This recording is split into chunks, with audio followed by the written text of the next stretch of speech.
씩씩하게 달려갑니다. 일사천리 장성철 공론센터 소장, 김상일 정치평론가 두 분 어서 오세요. 안녕하세요. 네, 안녕하세요. 보수 우파 패널 호소인 장성철입니다. 예? 호소인? 네. 보수 우파 패널이라고 보통 소개하셨잖아요. 왜 정진석 호소인입니까? 비대위원장이 저는 보수 우파 패널이 아니라고 규정을 내리셔가지고 제가 호소를 하고 다니고 있습니다. 아, 그냥 규정만 하셨어요? 이전에는 아니요, 막 이제 공문도 뭐 보내고 하시던데. 내일부터 이제 공문 보내신다고 해서. 아니 근데 본인이 뭔데 그 보수인지 아닌지 본인이 판단을 해요? 보수 패널 감별사 정진석 비대위원장. 보수 정당은 보수와 아닌 거를 국민을 다 판단할 수 있는 건가? 아유 모르겠습니다. 그러시구나. 네. 그 신인규 변호사도 아마 그 보수 몇 명 우파 있죠. 패널이 아닌 걸로 네. 구분되고 계신 걸로 네. 소식이 들어오던데. 김재섭, 천하람, 신인규, 장성철 보수 패널 호소인. 보수 패널 호소인.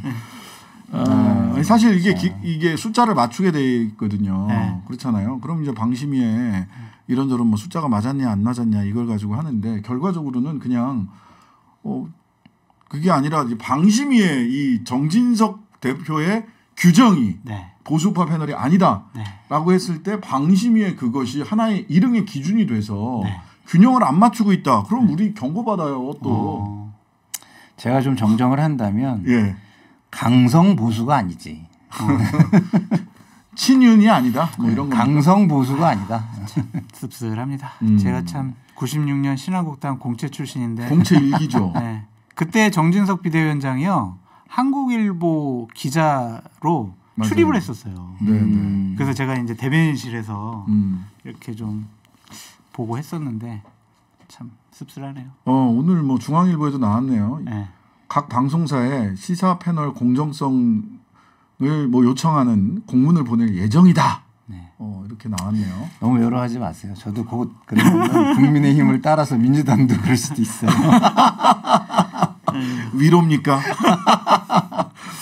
자, 오늘 어쨌든 국조가 현장 조사 시작했습니다. 근데 특위 활동 기한 17일밖에 안 남았어요. 당장 17일 조사해서 청문회 증인만 89명 현재 이거 물리적 한계 있는 거 아니냐 이런 얘기 있는데 17일간 뭐 충분한 조사 이루어질 수 있습니까? 현실적으로? 저는 있다고 봐요. 일단은. 왜냐하면 그동안 그때 국정조사 계획서가 본회의에서 합의된 이후에 국조특위 의원들이 각 방에서 여러 가지 자료를 정부 측에 요구를 했고 근데 하나도 안 왔대요.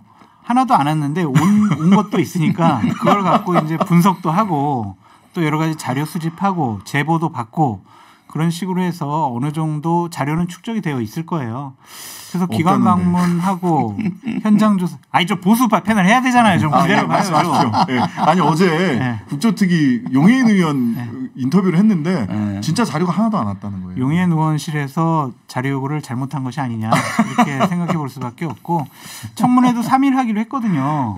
근데 이제 청문회를 이틀에 걸쳐서 하기로 했어요. 띄엄띄엄 징검다리로. 그러면은 좀 청문회 시간이 부족하다고 생각을 하면 차수 변경해서 다음 날까지 해도 되거든요. 그럴 수 있죠. 예. 그러니까 일단은 너무 시간이 부족해라고 규정을 내려가지고 국조 기간 연장하자 이런 식으로 또 여야가 붙기 시작을 하면 바로 붙을 것 같은데 국조가 제대로 진행 안 될 수도 있어요. 그러니까 일단은 여러 가지 시작을 해보고 나중에 얘기를 하시는 게 좋을 것 같아요. 네, 어떻게 보셨어요? 저는 장성철 소장의 이야기가 굉장히 합리적인 이야기라고 봐요. 네. 어차피 이 국조는 안 할 수가 없는 이유가 민심이 여기 있는 거거든요. 근데 이게 미진하다 그러면 그게 연장을 안 할 수가 없는 거예요. 그러니까 국민을 믿고 그냥 가면 돼요. 이걸 정쟁을 먼저 만들 필요가 없어요. 먼저 만들 필요가 없다. 그 전략적으로 저는 좋은 방법 아니라고 봐요. 그리고 기간보다는 기관 보고 2번과 청문회 3번을 제대로 하는 게 훨씬 중요해요. 이걸 해가지고 미진하면은 국민들이 다 이걸 쳐다보잖아요. 그걸 명분으로 해가지고 얼마든지 연장할 수 있거든요. 아니 국민들이 이거에 대해서 지금 국민의힘 편을 들 수가 있겠습니까? 국민의 생명이 희생된 이런 어마어마한 많은 분들이 희생된 사건에 대해서 그러니까 좀 국민을 믿고 제가 볼 때는 뚜벅뚜벅 가면 되지 미리 막 우려를 해가지고 미리 이슈를 이렇게 자꾸 다른 이슈를 생성하는 건 좀 좋지 않은 것 같아요. 예를 들어서 자료를 많이 안 낸다 그러면 자료를 안 내는 거 가지고 그냥 하고 싸우고 그거 가지고 싸우고 이슈를 만들고 그다음에 기관 보고가 제대로 안 이루어지면 거기에서 미진한 거를 국민들한테 적나라하게 보여주고 청문회가 미진하다 너무 답변도 안 하고 자료를 안 줘서 안 했다 그러면 이 3회 가지고 도저히 밝힐 수가 우리가 없었다. 청문회 한번 두세 번 더 해야 된다. 이렇게 얘기를 하는 게 맞지 않을까 싶어요. 빌드업.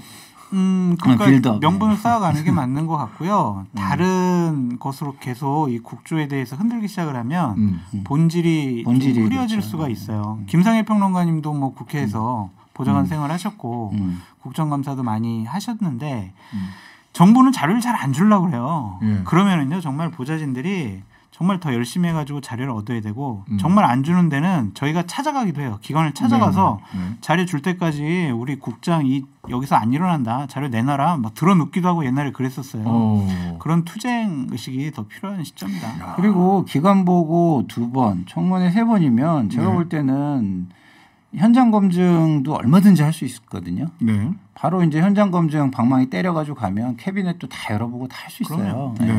굉장히 그 권한이 있는 거기 때문에 굳이 제가 볼 때 벌써부터 이런 얘기 하는 게 오히려 이상하게 경쟁으로 흘러갈 수 있으니까 자료 요구를 충실하게 한 것을 국민한테 보고하고 그다음에 제대로 안 준 거를 보고하고 그다음에 기관 보고에서 제대로 하고 이런 식으로 빌드업 축구처럼 빌드업을 해야 된다.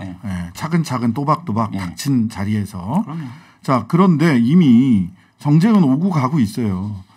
이상민 장관 거취 정리 민주당 쪽에서는 한덕수 총리 증인 채택 이걸 뭐 정쟁이라고 할지 어떨지는 모르겠습니다. 양쪽은 다 양당에서는 이건 정쟁이 아니라고 이건 정당한 요구다 이렇게 주장을 하겠지만 국민들은 어떻게 판단할지 모르겠어요. 그리고 국민의힘은 신현영 의원 닥터카 탑승 논란을 두고 의원직 사퇴해라라는 얘기까지 했어요. 그리고 소위 보수단체들은 고소고발했고요. 이게 좀 지금 두 분이 말씀하시는 것과 어떻습니까? 아니 원래 이제 여야는 계속 이걸 가지고 트집 잡아가지고 상대방 공격하는 데 이용을 해요.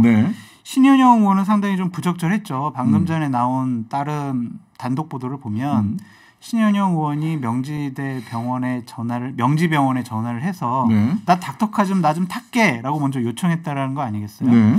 이건 상당히 부적절한 행동을 했다라고 비판받을 수밖에 없고 그렇다고 국민의힘 쪽에서 의원직까지 사퇴해라 이렇게 요구하는 것은 좀 무리가 있어 보인다라고 말씀드리고요. 민주당에서 대통령이 이상민 장관 경질 안 하겠다고 하는데 계속 이거 경질 거치 요구하는 것도 정쟁이다라고 볼 수밖에 없고 한덕수 총리 증인 채택은 여야가 좀 합의를 해서 채택을 했으면 좋겠어요. 해야 되지 않을까요? 국정 2인자로서 과연 이런 대형 참사에 무슨 역할을 했는지 어떠한 진상규명과 대처를 했는지 국민은 알아야 될 권리가 있거든요. 그래서 이건 합의해서 처리해라. 그렇게 말씀드려요. 총리 증인 채택은요. 제가 아까도 계속 말씀하셨지만 이거는 명분이 본질을 규명해라. 진실을 규명해라. 이런 민심이 있기 때문에 이거는 당연히 저는 되게 돼 있다고 생각해요. 이거는 밀어붙여도 밀어붙이는 쪽을 욕할 수가 없어요. 하나하나의 사안들이 하나하나의 사안으로 접근을 하면 다 할 수 있는 거예요. 이상민? 당연히 옷 벗어야죠.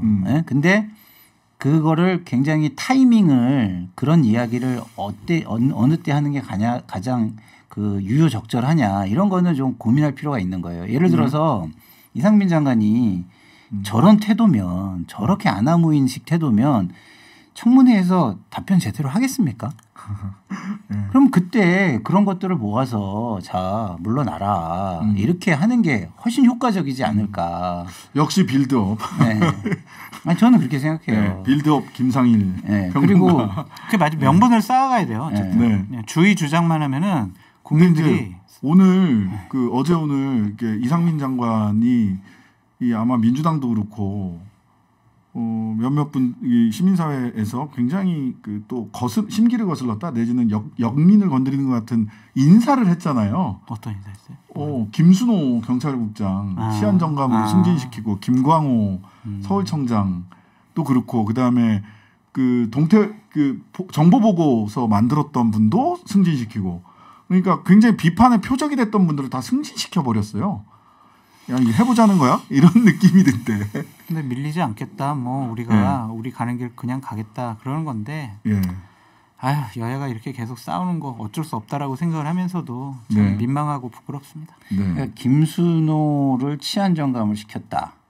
이거는 윤희곤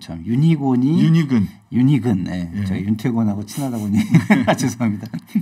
그 윤희근이 물러났을 때를 대비한 카드 아닌가 이런 생각이 들잖아요. 그 사람을 경찰청장 시킨다고요? 그러려고 시킨 거 아니에요? 네. 경찰청장 바로 아래예요. 바로 아래예요. 7명밖에 안 돼요. 설마 논란이 있는 사람을 경찰청장 그러니까 논란이 있는 사람을 지금 5개월 만에 지금 이 자리에 갖다 놨잖아요. 승진한 지 6개월뿐이 안 된 사람을. 와, 놀랍네. 그러니까 참 이게 진짜 제가 볼 때는 누구도 보이지가 않는 거예요. 국민들이 보고 있다는 거를 뭐 아예 생각하지 않는 것 같아요. 그러네요. 네. 조지호 치안정감으로 승진을 하셨는데 인수위 파견 근무 하셨던 분이에요. 그 경찰청 문건 만들었던 분. 이분도 치안정감으로 승진했어요. 7명 중에 한 분이 되신 거죠.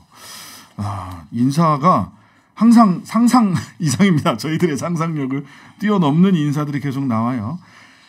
자, 국조 17일 남은 17일간 잘 빌드업을 해야 된다. 두 분 의견은 같으신 것 같습니다. 이 부분은.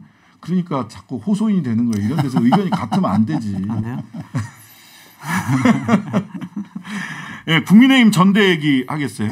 좀 해보겠습니다. 100% 당원 투표 거기다 결선 투표까지. 야, 여기서 정말 호소인 되겠네. 아니 100%로도 안심이 안 된다는 얘기 아니에요 지금? 그렇지 결선까지. 그러니까 이게요. 유승민 안 돼. 이거에다가 플러스 안철수도 안 돼. 안철수도 안 돼. 이거까지 해야 되니까 이제 결선 투표까지 도입을 한 거죠. 아 결선 투표가 없으면 안철수가 1등할 수도 있다. 그렇게 생각을 한 것 같아요. 예. 그리고 어쨌든 2중 3중 안전 장치를 만들어서 대통령과 윤핵관들이 원하는 사람을 당대표로 만들겠다라는 의지의 표현으로 읽혀집니다. 네. 근데 과연 이것이 국민들 눈에 어떻게 비춰질지 좀 심히 걱정되고 우려스럽습니다. 네. 어떻게 보셨어요? 아니 진짜 이거는 무슨 권력에 너무 취해 있는 건지 모르겠는데 이게 자기 역사 부정이잖아요. 2004년에 만들었던 자기네가 이게 굉장히 좋다. 이게 개혁이다. 그때 이렇게 해야 한다. 남원정 트리오가 그래가지고 만든 거잖아요. 그러면은 그때는 그 국민을 폄훼한 건가요? 당원을 폄훼한 건가요? 도대체 뭐예요? 도대체 그때는 자기들이 만들어 놓고 그거에 대한 설명도 없이 그게 왜 잘못됐는지 내지는 이제 와서 왜 변해 그 제도가 변해야 되는지 이걸 국민에게 설명도 하지 않고 무조건 당원들이 뽑아야 된다? 아, 세상에 그런 게 어디 있어요? 그 자기들이 뭐 옳다 그러면은 뭐 무조건 다 옳은 건가요? 설명을 해야지. 자 일단 룰은 그렇게 바뀐 거고 그냥 그렇게 가는 겁니다. 유승민 전 의원은 요새 굉장히 발걸음이 빨라졌어요. 네. 그리고 굉장히 직설적이어졌고요. 근데 그래서 뭐 당연히 출마를 할 것이다라는 예측이 있는가 하면 그건 끝까지 등록할 때까지 가봐야 된다라는 예측도 있어요. 어떻게 보십니까? 끝까지 가봐야 된다는 얘기는 저도 하겠네요.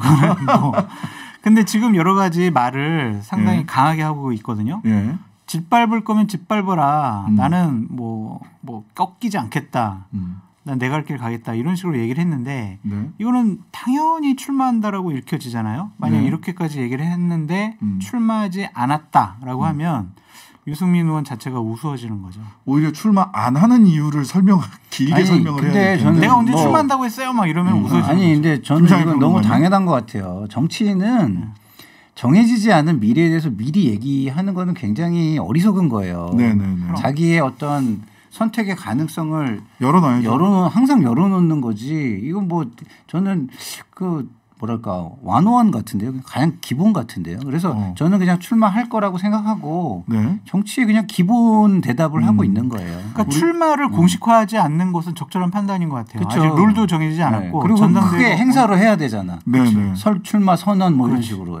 그리고 전당대 날짜도 정해지지 않았는데 출마 선언하는 거 웃기죠. 우리 김상일 평론가님이랑 친하다고 한 아까 윤태곤 그 평론가는 등록 안 할지도 모른다. 안 할지도 모른다. 그러니까 입을 보지 말고 발을 봐라 뭐 이런 식의 얘기를 그렇죠. 했던데 뭐 그 친구의 얘기도 일견 타당하고 그렇게 될 수도 있어요. 그러니까 이거 끝까지 봐야 될 것 같아요. 사람마다 하나만한 거라면 그거는 아니 근데 현재의 워딩을 보면 유승민 대표가 출마 안 한다라고 전망하는 것은 어렵다. 출마할 것으로 보여진다. 그걸 기본값으로 보고 특별한 변화가 있을 것이냐를 보는 게 맞다. 그리고 출마를 안 할 거면 제가 볼 때는 계속 숨죽이고 그냥 SNS에 비판하고 이게 맞지. 방송까지 막 적극적으로 출연하면서 그걸 반박하고 그럴 이유는 저는 없다고 봐요. 만약에 진짜 출마 이렇게까지 말씀하시고 인터뷰하고 안 하면은요 헐리우드 액션 되는 거예요. 진짜. 이제 우스꽝스러워지는. 그렇지, 우스워지는 거지. 페널티 박스 안에서 헐리우드 액션 하면은 골 먹습니다. PK 나옵니다. PK. 근데 안 먹을 수도 있어요. 골대로 옮기면. 그럴 수도 있네. 자, 제도 바뀌는 거고요. 유승민을 배제하기 위해서 100%, 당신 100%, 안철수까지 확실히 배제하기 위해서 결선 투표까지 했다라는 분석이시고, 자 그러면은 이제 누가 출마하느냐를 놓고 조금 얘기를 해봐야 될 것 같은데 유승민 전 의원 얘기는 했고, 자 김장연대설에 대해서 장제원 의원이 이게 적절한 말인지 잘 모르겠어요. 맞선 본 지 얼마 안 됐다. 데이트를 해야 결혼을 결정하지 않겠냐. 여러 군데서 지금 데이트 요청이 막 오나 봐요. 장제원 의원한테. 그럼요. 장제원 의원은 윤핵관의 핵심이다. 그래서 의원들에게 끼치는 영향력이 상당히 강하다. 그렇게 인식이 되어 있거든요. 그래서 장제원 의원이 선택하는 사람이 대통령이 선택하는 사람이 될 수가 있다. 그래서 그 사람이 당대표가 될 가능성이 높다. 그렇게 이제 전망이 되거든요. 그래서 장제원 의원 같은 경우에는 김기현 의원과 상당히 친하고 도와줄 생각도 있는데 하나가 아직 안 풀렸어요. 숙제가. 뭔가요? 그게 뭐냐면 대통령께서 확실히 점지를 아직 안 해주셨어요. 그렇기 때문에 대통령께서 확실하게 사인을 주기 전까지는 이렇게 밀당 계속 할 것이다라고 보여집니다. 권성동 의원은 어떻게 되는 겁니까 그러면? 권성동 의원은 또 같이 윤핵관 중에 핵심 중에 한 명이잖아요. 그러니까 만약 장제원 의원의 목표는 이거예요. 내가 당대표를 만들어서 내가 사무총장이 돼서 2024년 총선 공천을 실무적으로 좌지우지할 거야. 이런 목적을 갖고 있는데 권성동 의원이 당대표가 되면 그러면 본인을 사무총장 시켜주겠냐고요. 안 시켜주지. 그래서 김장연대설이 훨씬 더 가능성이 있어 보인다. 근데 꼭 김장연대설이 지금 그냥 뜨기 때문에 그런 거지. 저는 장제원 의원이 후보 쇼핑을 하고 있다. 저는 이렇게 생각을 해요. 쇼핑. 그러니까 누구를 선택할지는 아직 몰라요. 이게 장성철 소장이 얘기한 것처럼 용산 윤심이 확정이 안 됐기 때문에 그때까지는 계속 쇼핑, 아이쇼핑 뭐 이런 것만 할 것 같아요. 그럼 결국에는요. 장제원 의원 몸값만 지금 높아지는 거예요. 그러니까 맞선 본 지 얼마 안 됐다. 데이트를 해야 결혼을 결정하지 않겠냐. 아직 데이트도 못 해봤다는 거잖아요. 선만 보고. 근데 좀 비유를 이런 식으로 좀 하시는 건 부적절해 보여요. 더블 데이트를 좀 해보겠다 당분간 이런 말씀으로 들려요. 그러니까 저는 장제원 의원이 이런 식의 얘기를 하지 않고 우리 전당대회는요 당원들이 뽑을 겁니다. 합리적인 선택에 의해서 국민의힘의 미래와 대통령의 성공을 위해서 당원들이 판단해서 가장 적임자를 뽑을 겁니다. 저도 그냥 당원의 한 사람으로서 한 표를 행사할 뿐이죠. 이렇게 좀 겸손하게 얘기했으면 얼마나 좋았을까. 지금은 더블 데이트를 공언하며 근육 자랑을 하고 계신 듯. 그렇죠.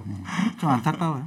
자, 이재명 대표 이야기를 좀 길고 깊은 겨울이 온다. Winter is coming. 뭐 이런 얘기를 하셨고 이런 가운데 정동영, 박지원 두 분이 복당을 했습니다. 이재명 지키기 벽돌 한 장이라도 놓겠다라고 이야기를 했는데 이 다가오는 본인도 겨울이라고 얘기를 하고 있어요. 이 다가오는 겨울 이재명 대표 이 겨울나기 어떻게 준비해야 됩니까? 제가 진짜 진보 패널 호소인. 저도 호소인이 지금 될 수 있는 순간인데 저는 그래요. 자, 이 윤석열 정부가 제가 볼 때 진짜 능력이 하나도 없잖아요. 너무너무 무능하고. 능력이 좀 있죠. 그래서 하나도 없다고 그래요. 지지율이 20%대까지 주저앉았잖아요. 이때 민주당이 뭔가를 이 반사이익을 받아야 되는데 받고 그다음에 대안으로서 국민에게 인정받고 이렇게 해야 되잖아요. 근데 그런 시기를 쭉 못하고 오다가 윤 정부의 지지율이 반등하는 시기가 왔어요. 그럼 저는 현 지도부가 이거에 대해서는 어떤 식으로든 전 책임을 져야 된다고 봐요. 그러면 앞으로는 그러면은 그 반등하는 저쪽의 그 추세를 다시 꺾고 민주당이 상승하게 만들 수 있겠느냐. 네. 이거에 대한 확실한 희망을 줄 수 있는 메시지를 내든지. 네. 그렇지 못한다면 저는 지금 이렇게 뭐 올드보이들의 귀환을 통해서 이렇게 뭐 이거를 막으려고 하고 하는 게 맞느냐. 저는 잘 모르겠고요. 네. 이재명 대표를 위해서도 지금 당이 강해져야 이재명 대표를 도울 수 있다라고 저는 반대로 생각하거든요. 네. 네. 자, 그러면 두 가지, 이거 뭐 시간이 얼마 안 남아서 두 가지 질문에 대해서 단답형으로 죄송합니다만은 일단 MB 사면 갑니까? 아유, 확정됐죠. 뭐 정무소에 가서 꽃까지 드렸는데. 위로를 위한 거냐, 네. 아니면 축하를 위한 거냐? 위로와 축하죠. 둘 다. MB 사면은 갑니까? 가서는 안 되는데 가겠다고 하네요. 네. 네. 김경수, 한명숙 다 사면복권 안 될 것 같아요. 네. 김경수 지사는 뭐 본인이 싫다고 했고. 자, 그 다음에 두 번째 예측은 뭐냐면 이 수사의 끝에 그 지금 이재명 대표 수사의 끝에 딱 시기적으로 설 전 소환 이런 예측이 많이 있습니다. 그게 그 설 명절 밥상에 이재명 소환을 올려놓기 위해서 설 전 소환하지 않겠냐? 가능성이 있죠. 제가 만약에 뭐 대통령이나 검찰이 참모라고 한다면 가장 이재명 당대표가 곤혹스러울 때를 시점을 통해서 소환할 것 같아요. 언제로 보십니까? 저는 그렇다고 생각하지 않아요. 네. 이게 시점은 전혀 중요하지 않다. 시점은 중요하지 않다. 네. 여기까지. 정말 이재명 대표를 어렵게 만들 수 없다면 오히려 이재명 대표를 살려주는 길이다 그것이. 알겠습니다. 장성철 공론센터 소장, 김상일 정치평론가 두 분이었습니다. 감사합니다. 감사합니다. 감사합니다.